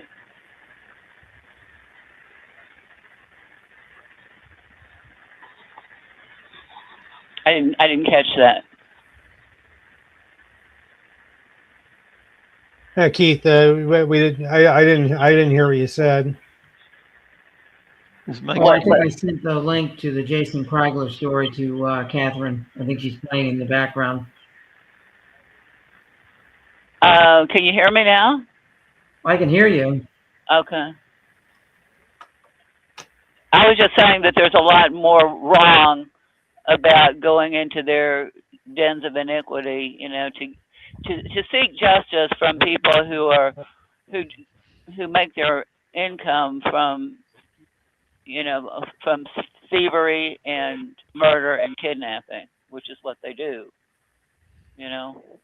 I mean, processing bonds. Operating like a bank. I don't know. Well, Unfortunately, I the don't. banks are into that too. They profit from murder, thievery, and kidnapping. So why don't we call it what it is? Don't want to do that. I see nobody wants to do that. Before I forget, though, before we all think we have to be corporate and we have to agree, yes, I'm a robot. I will. If I'm not a robot, if I don't have, you know, if I didn't take the jab and I don't have the self-assembling graphene oxide going on, I'll pretend to be, you know, the all capital name, the entity that they have to use in order to do business. Why would I make that easier for this gang of thieves, murderers, and kidnappers? But, you know, can't talk to anybody about that. Um, uh, before we get too far um, to where, you know, everybody thinks that they have to be corporate in some way, I want to put out there. that we're looking for people willing to work outside the corporate system, and we'll help them develop a business. Um, Here's the ad. Great business opportunity for the right man, woman, or couple working without W 2s or 1099s. Learn to manage a non corporate delivery service of your own.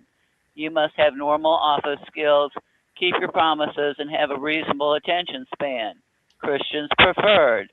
No LLCs. We will train you. Be your first clients and help you expand. Self starters only. Call Catherine at 614-633-0215. No text messages. I plan on putting that out just about everywhere because if we can't get anybody in the whole in all of Ohio to do that, that's going to make it really hard for us to do much of anything else. And Yeah, Catherine, be interesting to see if we can get anybody. know of anybody? Catherine, there's a thought I wanted to throw out. Because I was thinking about this earlier today, long before we got on the call here. I was thinking about doing something for someone. I had this really weird request from somebody on Facebook to make them something. And it's funny, my first thought was, why do I have to work for money? You know, I think there's something that people don't consider is that you don't have to work for ferns. You could work for something you need. You know. Well, you for barter, yeah. Yeah. Like, for Yeah, you example, can do that. But there's nothing wrong with working for money. I mean, that's biblical. My man is worthy of his hire. Whatever, you know, Right. barter. You could use FRNs as or seashells or whatever you want to use that you can use. It would just make it easier to engage in other transactions. Or you could barter. You could barter, but that depends a Yeah. whole lot more on hooking up with people who are producing goods and services that you actually want and that you produce goods and services that they actually Sure. want. Right. What are the chances of that happening? I mean, yeah, it depends. And admittedly, there are specific circumstances, but yeah, and to your credit, yeah, I mean, you're probably the first person to point that out. We can use ferns because they didn't give us, as one law guru said, that's the only functional system there is. They didn't leave us any alternative. The guy used to put that little disclaimer on. It said, by using ferns, I'm not agreeing to be under any contract with anybody because, like I said, at the moment, it's the only functional currency. But, you can make anything you want be a currency. Gold and silver, chocolate chip cookies if you'd like. Yeah. No.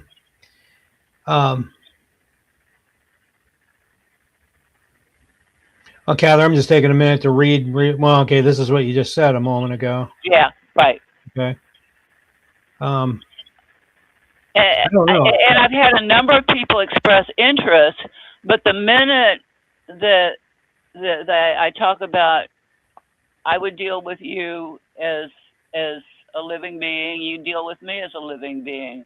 No mumbo jumbo with the corporate gangsters portraying themselves as government. And they're all gung ho at the beginning, and then I don't know what happens after about 2 or 3 days. Maybe they get a voice to skull message or whatever it is they get, and then they can no longer be reasoned with. Well, it's the fear of crossing the system. I think that's a lot of it too. Well, I mean, how is it crossing the system when you walk into a public building and hand a document to someone and walk out? How is that crossing them? Well, no, I wasn't referring to that specifically. When I said cross a system, I mean act in contravention to it or act against it. Well, how is that acting against the system by doing that? Right. They're afraid of offending the ape overlords, I like to call them. But I think that's where, no, that's not a fear I have. I don't know. I'm constantly looking for ways to disconnect myself from. I This would be disconnecting from the system. right. Well, we'll have to This would talk be about it. completely disconnecting. This, this example is just about delivering a document. It could be about delivering a bunch of roses. It could be about delivering, uh, puppies. It could be It's really about that simple, right? it could be about providing babysitting services. It could be anything, but you don't have to be a corporation to engage in those activities. And people are like dumbfounded that, but but you have to get a license and you have to get a this and you have to get a that and you have to jump through this hoop and that hoop and I'm afraid I'm gonna go hide under the bed. You can't get anybody to talk any sense to you, no matter what it is. They don't want to be in business for themselves. They don't want to be independent. They want to work for a corporation. They want to be told what to do and how to do it and what to think. So, even at the most simple level, Well, they might want to work for themselves, but then they want to do other things to put other things in there as well. well, yeah, they can do anything they want to. For our purposes, we want them to be a delivery service. And I mean, it's pretty simple. yeah, Yeah. and they can get paid for it. People do get paid for it. There are mom and pop operations in Dayton, Ohio, right now that are doing exactly what we're talking about, but they're afraid if they don't have LLC behind their name, they just can't seem to connect. They can't get their neurons firing enough to do the job. Well, yeah, I think we talked about that at the beginning of the show, Catherine. We were talking about private, contracting between me and you. Nobody really even has to know about it, but me and you. If Right. if you and I engage in private contract, Right. nobody Right. has to know about it but us. Well, but what if somebody does? What if you post something about it on the internet, or it gets posted on the internet? Right. Will the sky fall? No, no. Well, I mean, that's not what I was getting at. I was saying we, keep it, but yeah, I know what you're saying. Who cares if somebody finds out? That's Yeah. Hey, I mean, congrats! isn't that what we all do every day anyway? It's Right, just we have this congratulations, you corporate know about it. we Yeah, have a corporate overlay of lying over the top of what we're doing, and this removes the corporate overlay. This just cuts it back to the simple activity, that human beings engage in. So that's what I don't know. Maybe people who have taken the jab are just not able to. They just think that they have to have an LLC behind their name, or they can't really breathe. Literally, they can't breathe, without permission. Y'all. Yeah, it'd be great to have all kinds of different kinds of vehicles and that could do wonderful things and get you from point A to point B faster. But what are you going to do if you don't have a system for preventing yourself from, being attacked at gunpoint? You don't know what to do when that happens. What if you can't stop people from jerking you out of the car and putting you in a locked facility where they're going to, harvest your organs because they say that you gave consent on one of their documents, whether you did or not, you know, to the organ harvesting. And that happens all the time, every day, and people don't want to talk about it. They don't want to guard. We could guard against it easily. Nobody wants to do that. Better to not think about it than to guard against it, I guess, right. is the thinking. Yeah, out of sight, out of mind, right? Uh huh. I guess Evident. that's the way they're thinking. I don't know. Uh huh. I don't think much thinking is going on. No, I don't think so. Hmm.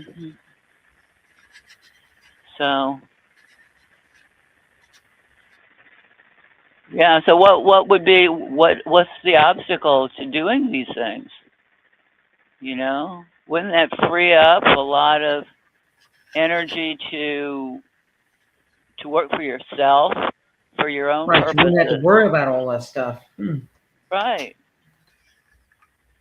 To engage in occupations and pursuits that you think are useful to others, maybe even useful, maybe even activities that our heavenly Father thinks that we ought to be engaged in, and helping each other, providing aid and comfort to each other, and there's nothing to prevent us from being paid, you Helping know. people stay well and healing Right, right. also too.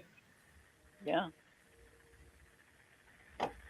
So, but instead, we pay people to make us unhealthy.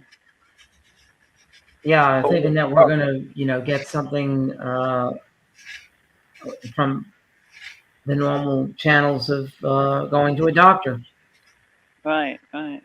Oh, that's a funny thing, Keith. Funny you said that. I think I remember telling somebody a couple of days ago. I feel fortunate not to have access to health care. you know, Yeah, I think really. that's something I have going for me. I don't have access to normal well or Western medicine. Hmm. Yeah, that isn't helping anybody. Yeah, you know, you're Yeah, still subject to, even if you're just riding your bike, somebody picking you up and saying, "Oh, we can find an old driver's license where you gave consent to organ harvesting." Even if you didn't, we're going to say you did, and so we're gonna take you and see what organs you might have that you don't really need anymore, and somebody else might. Yeah.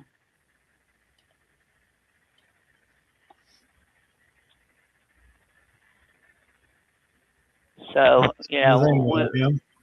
we can address that, and that would drive the murderers, thieves, and kidnappers um, quite a bit. That would drive them back quite a bit. yeah. If we can get people to see the concept, how simple it really is. Yeah. But they, like you say, they don't have the attention span or the critical thinking to even get that far. It seems. No, they're not engaged in critical thinking. There's just something that gets triggered, something I in their think you're right. I brain, think something gets triggered. and then they can't think anymore. It shuts them down or something. Uh huh. Right. Right. They only So. get so far, and then that's it. They can't get any further. Uh huh. Uh-huh.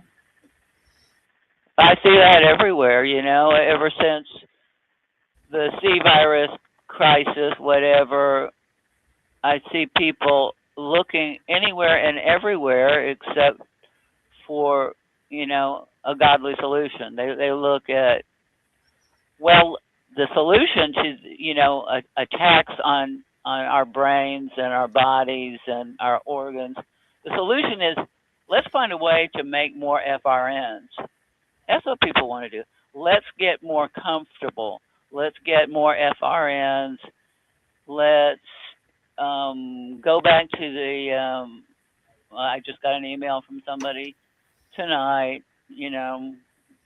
She wanted to stop the child sex trafficking that she's seeing by going to the child sex traffickers themselves and using their so-called law that isn't law against them. And Yeah, I think I saw that long email you posted. yeah, yeah, yeah. I think I sent that to the usual group that I send to. Or what her name was, Ann or something. Yeah, Anne. was her name. Yeah. Oh, she thinks she's going to make a name for herself. She's going to, find a big solution to what has bumfuzzled people for at least since the 90s. I know it did me when I was in the system. I could see there was no solution. There wasn't much of a solution. Let's put it that way. I thought if I just worked hard enough at it, I could sometimes get a solution, and I could for a while until about 2005 or so. It became completely impossible. Yeah, after a certain time, like you say, what, after 2010, you probably couldn't even do what you did even back then. No, no, no. And then what the kiss of death really was the jab, because that gave them an excuse to not even hold a sham proceeding up close and personal. We got it. We can't meet in person. You can't go into the public courthouse, even though it's a big hoax anyway. But you can't even go in there anymore because somebody might catch something.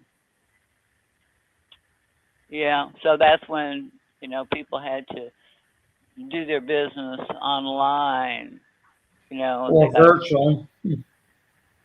yeah, Yeah, we had a virtual proceeding. yeah. They would have a virtual proceeding, which it really was. It was always that way anyhow. But Yeah, it just like they did enabled. with the schools and they did, everyone at work or, work virtually. Yeah. Of course, we all had a shelter in place and all that nonsense. Uh huh. Uh huh. Yeah. Are you doing a timeout sign, Brian? Yeah, I said something I didn't attend. I'm sorry. I'm back. I guess I should have told. I didn't want to interrupt you though. I'm Okay. back. I am back now. Okay. Well, anyway, we've been on for quite a while. I was thinking, I don't know, people don't really want to talk about, you know, operating just as people very much, and so I'm thinking let's go to once every 3 months, and then if people still don't want to join us, maybe once every 6 months, because I've been looking more at the Bible verse that says if the message isn't being received, and it isn't, then don't cast your pearls before swine. And it's not so much that the swine won't appreciate the pearls, which they won't, as it is they will be furious that the pearls aren't what they want them to be, like food, and they will tear you up. So I'm thinking, let's do this every 3 months and see how that goes. And if we still can't get anybody uh, to address, you know, our creator's point of view and what we ought to be doing, then let's then make it every 6 months and see what happens. But I appreciate y'all coming on the call, and probably the next time. I don't think we have time now, but I'm very concerned about the unequal yoking that basically ties our hands big time, and I think everybody I know, and myself included, really is tied to someone else, and that is on the wrong path. And ideally, those of us who have a strong connection to our Lord Jesus will bring along the other party to the yoking.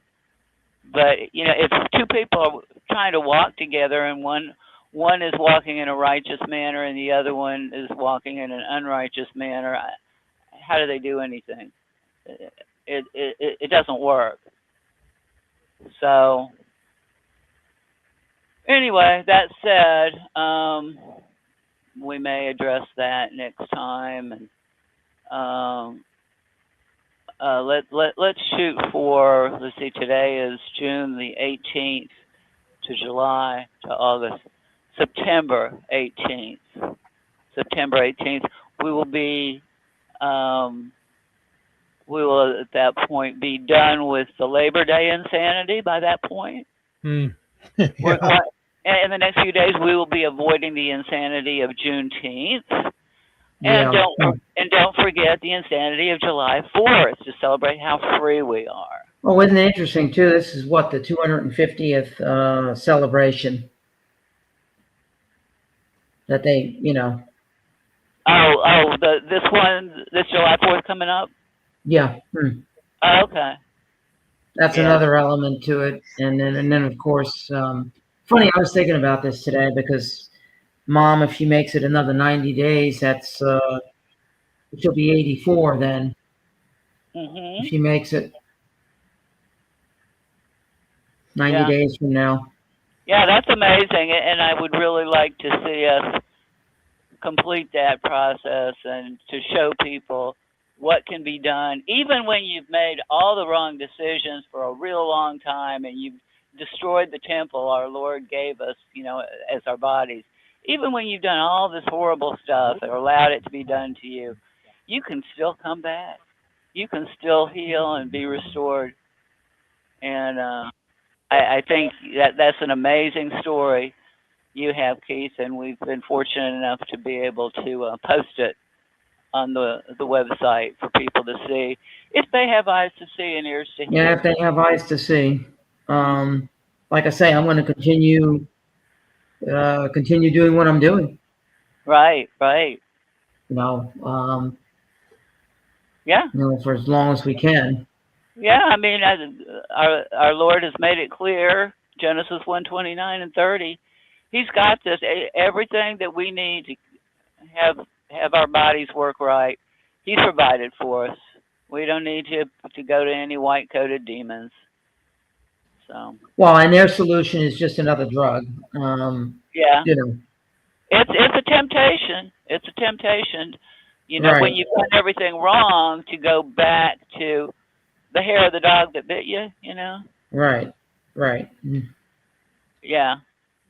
But before we go, I just had a great story about chiropractic, and I I I've been searching for a chiropractor for a long time, and I found one recently, and I've got some friends. She's been taking pain pills, and she's gotten herself in a wheelchair at this point. And anyway, but I was able to find this chiropractor, and they went to him, and for the first time ever, I've just heard that she says she's got some hope now. I think he's going to get me back on my feet, and I think he will.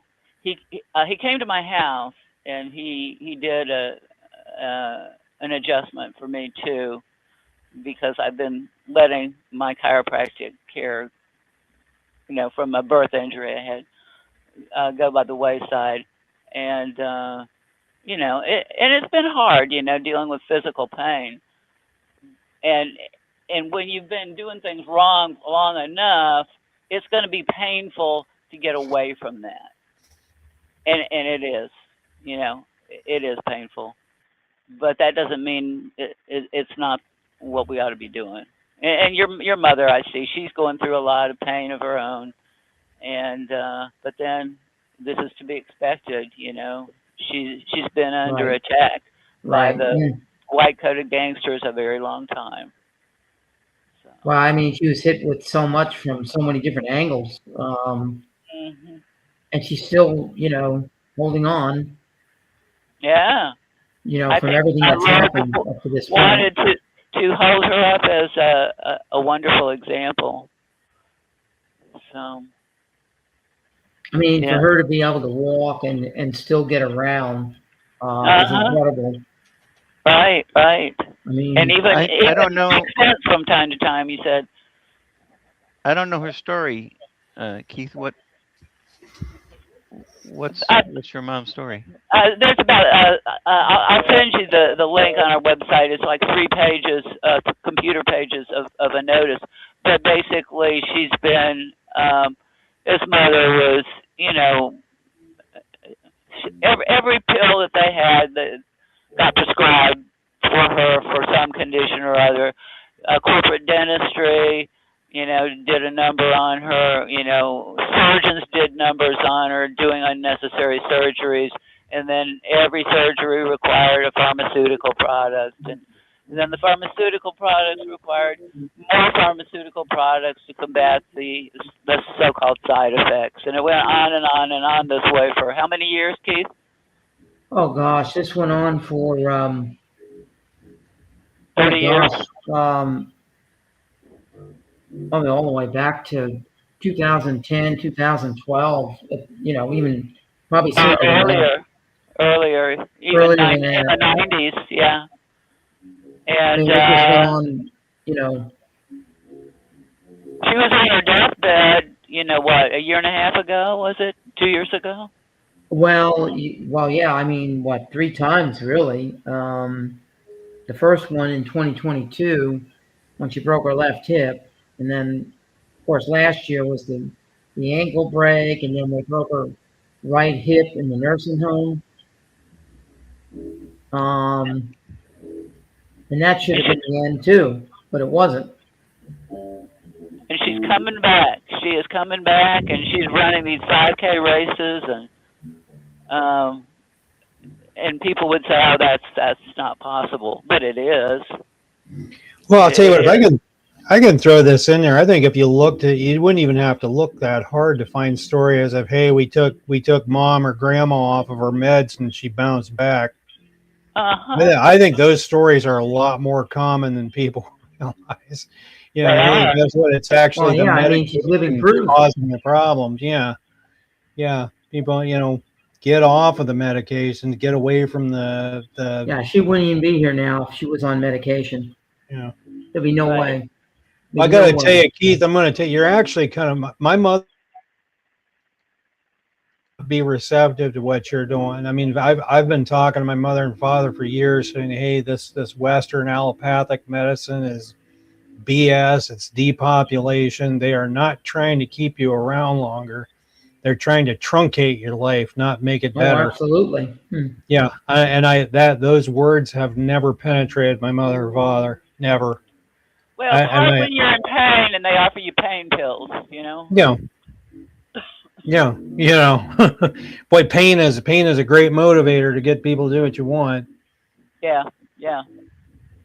It's got pain Right. compliance, it's the actual name for it. But yeah, I have never gotten those words to penetrate my mother or father. They won't tell my dad for years, hey, look at how many pills you're on, and you keep getting worse, Mhm. and as Yeah, you time don't passes, get better on them. if those pills worked, you'd be in perfect health because you In take fact, so many. he probably was on what, one or two pills, and now he's probably on five, six, seven, eight, maybe 10 I pills. don't. Yeah, yeah. That's my dad. Yeah, he's it's funny, and one of the And it pills keeps probably going, leaving the side effects from the other ones. Yeah. It's Right. it's a slippery slope, and they just keep her going right Yep, down. it sure is. It's a sad thing, but you're not. It's funny. I think anybody. I'm not. I'm preaching to the choir here, but you're not going to reach everybody. No, you're It's not. No, you're not. And a lot I of people don't remember even care. They just go on their merry old way, and that's the end of it. you know. Um, it can start really young. I remember with my daughter, she had menstrual cramps, and I had some herbal stuff that she told me it works, but my friends are using Midol, so I'm going to use Midol because they are, Yeah. and that's how it started. Kind of like a peer pressure thing. Yeah, Yeah. Yeah. people want to be like each other.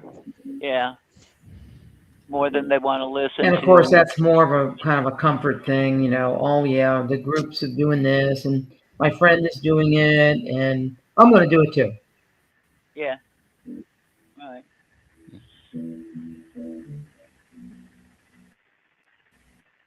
Okay, well, we've been on a long time, Yeah, and it's getting. uh, I don't know how this plays out. None of us do, but I mean, let's. I don't know what other way we can really present to people, you know, understanding, comprehending. I don't know what else we really can do. I mean, Keep in mind that there's some reason we don't understand for the great apostasy, the great falling away, and yeah, we right, can only do what we're guided to do, and right, we're not going to let the people who don't have the eyes to see or ears to hear to to tear us up, you know. right. So, well, thank you all for making this possible, and we'll be back again, God willing, the the third Thursday night of September, Okay. and hopefully we'll all be in a better place, Yeah. and our loved ones will be too. Like I say, 90 days from now, mom will be 84 from today. Uh huh. Yeah. Interesting enough. Yeah. Well, she'll have true freedom, and which can mean she can tell you to she's going to do things her way too. That Right. could be. Yeah. Yeah, Yeah, right. that's the downside of freedom. But okay, you guys. Well, All right. we'll talk again soon. All right. Very Take good. care. All right. Good night. Take care. You know. Okay. Hey, everyone. Good night, everybody.